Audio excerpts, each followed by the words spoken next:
Nikolas, I think we spell his name Nikolas Cruz, was the killer. Every day we're learning something more and more about the killer. That we've had approximately 20 calls for service over the last few years regarding the killer.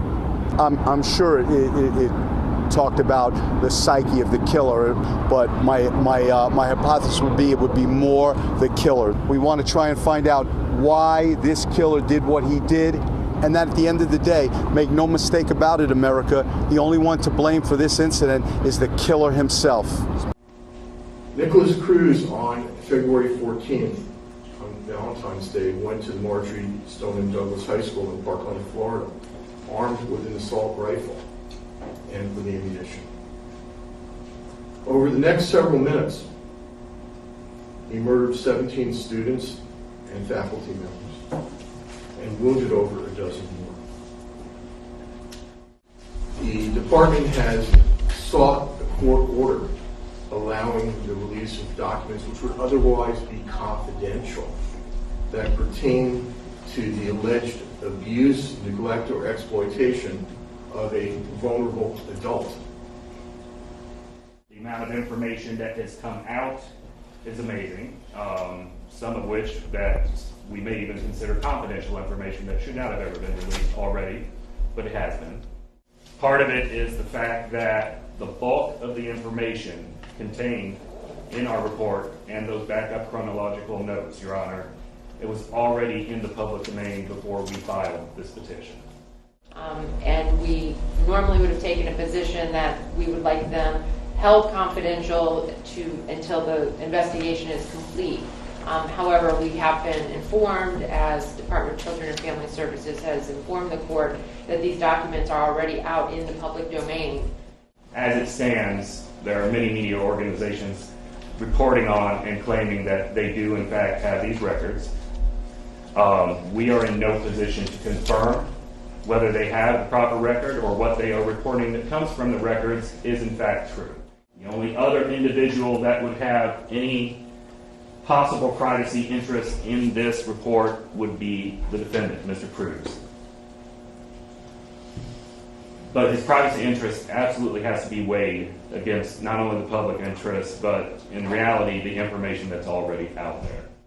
Nikolas Cruz, by his actions, by the fact that he has been charged in a criminal proceeding, by the statements which are reported within his booking sheet and probable cause affidavit, waive those rights.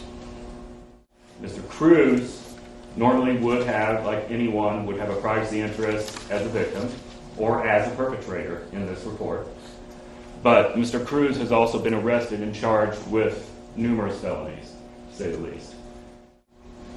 The reports themselves classify Nikolas Cruz as a vulnerable adult due to mental illness, specifically due to depression, ADHD, which, by the way, the media has referred to, and I believe Mr. Cruz's counsel, as ADD.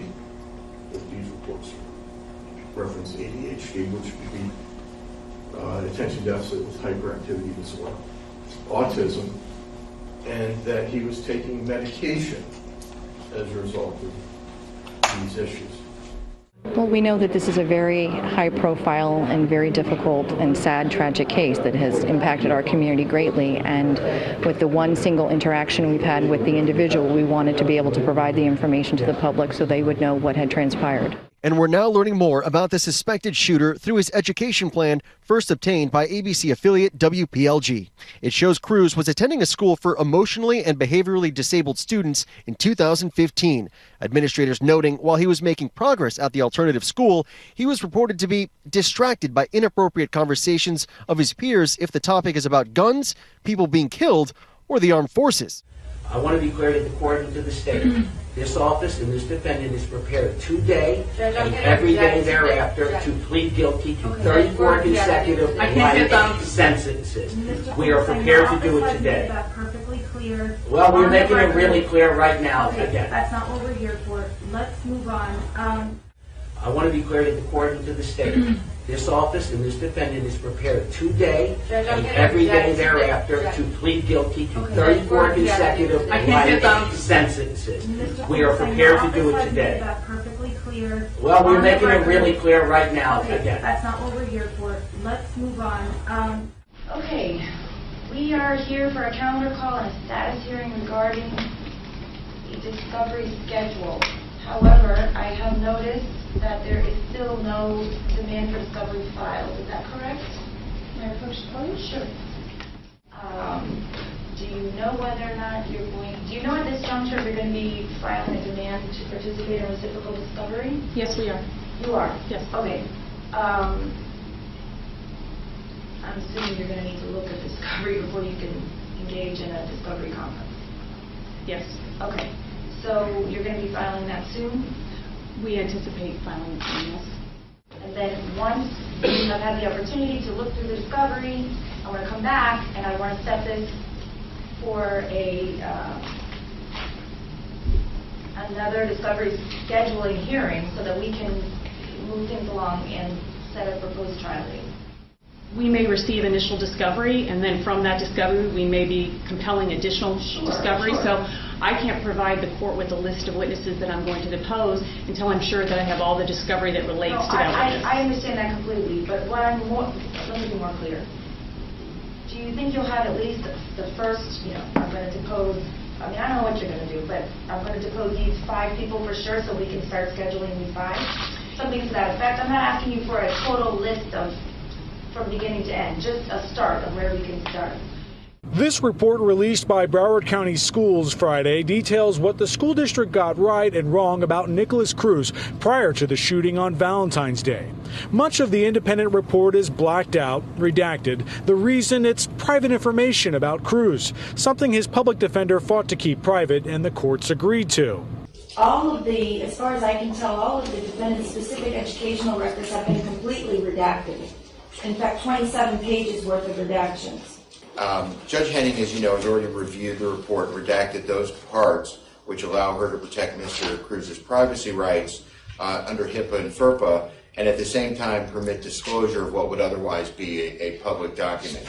And the first one is that Judge Henning has made it very clear that her only duty was to redact out what she felt was a violation of the privacy statutes for medical treatment and for his educational purposes. Judge Henning agreed, and with some minor modifications, provided the redacted version that eliminates the discussions of Mr. Cruz's personal educational records.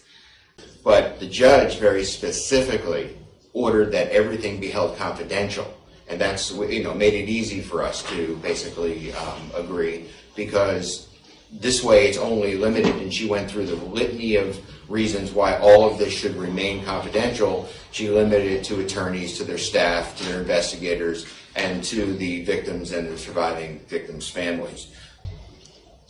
So I do find that there's nothing in the redacted report which would pose any threat to the administration of justice or the defendant's right to a fair trial based on the redacted report in its current form. So I am going to deny your motion. That's right. Much of this report that was released involving the specific personal information about Nikolas Cruz is blacked out. It is hidden from view. We can't read it. Yeah, Rick, this is the document in question here, and if you look in, you'll see some very redacted pages here. But if you go online and look at the digital version of this, all this black text disappears. In fact, this is exactly what the court ordered not to happen. Just copy the document, paste it, and voila. Uncovered every single detail of the lengthy report, shining a light on Nikolas Cruz's history as a student. It says Cruz showed bizarre behavior, identifying himself as an animal, and impulsive, with no sense of boundaries. But things quickly went south, socially and emotionally, failing 4 classes and earning D's in 2 others. Describing his overall time with the school system as having a few ups and downs, but mostly positive. Spending most of his school years under special needs care. He entered Stoneman Douglas High School after showing progress, but things eventually went south. In one instance, he reportedly struggled with suicidal thoughts, drank gasoline to try to hurt himself, and would also cut himself. The report also documents his desire to be armed, asking his mother to help him get a Florida ID to buy a firearm. His mother didn't think it was cause for concern. Cruz raised enough alarm at the school he was banned from wearing a backpack.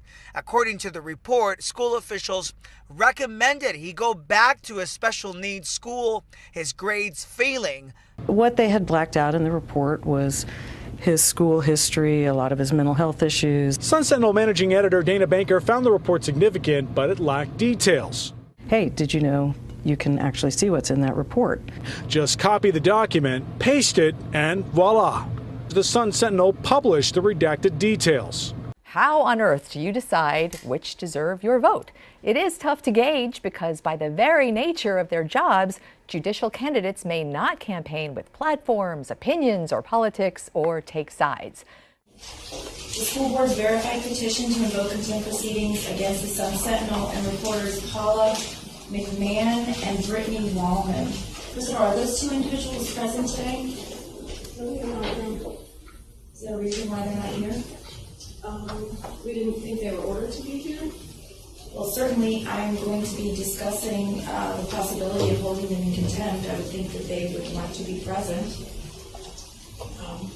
Okay. As counsel for the school board, myself and Mr. Pettis and the general counsel, Barbara Myrick, thought it was appropriate and that we had an obligation to let both you and Judge Henning know that this information had been disseminated to the public in violation of your orders. Number one, it's not the district's information that's been released. It was the information that was pertinent to Mr. Cruz and his educational privacy rights. Relatedly, generally contempt proceedings are within the discretion of the court, and most often the cases are pursued if it's necessary by the Attorney General's office. So that was never our intent, to stand here and prosecute and pursue contempt proceedings against the Sun-Sentinel or either of these reporters. We did, however, want to put you and Judge Henning on notice that we thought that their actions had violated the court order.